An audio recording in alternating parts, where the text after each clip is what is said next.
My name is David Monyae, and I'm the co-director for the University of Johannesburg Confucius Institute. UJCI deals with language exchange programs when it comes to culture, people-to-people diplomacy, and it deals with a host of issues between South Africa and China.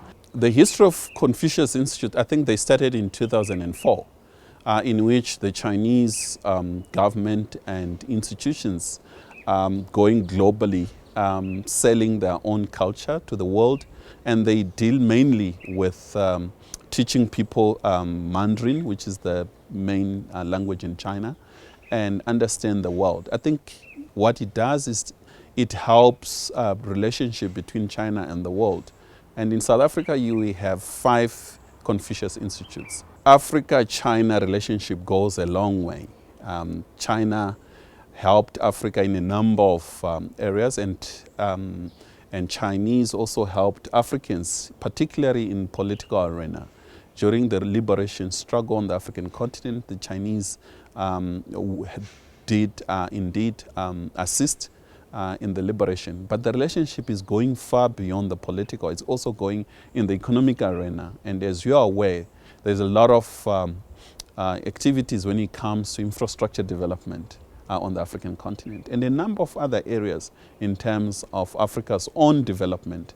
I think it is within that context that China-Africa relation is strengthening, but it is going beyond politicians, going beyond elites. I think the relationship is reaching a point where now it's people to people, deepening, expanding it, particularly among the young ones, exchange programs, trying to learn each other's cultures, as well as common areas of exploration, whether it is in academic science and all a host of fields that are important for the development of both China and Africa.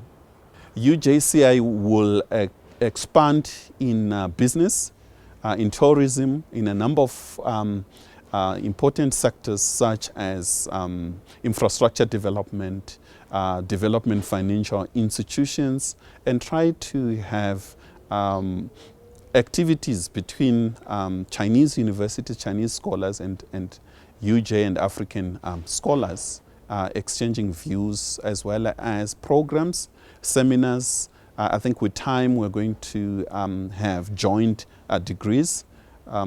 We have a number of University of Johannesburg students who went to China last year, and we're going to continue with that. We're expecting Chinese students coming this side. And so the activities of UJCI will grow with time, expanding in those areas.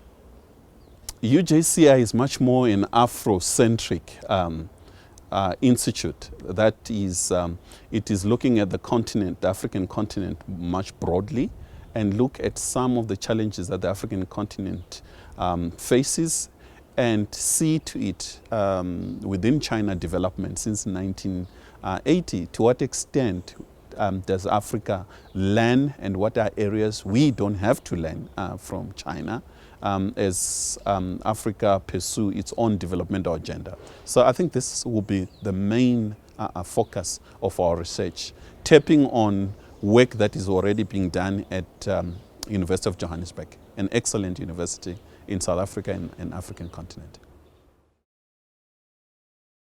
The University of Johannesburg.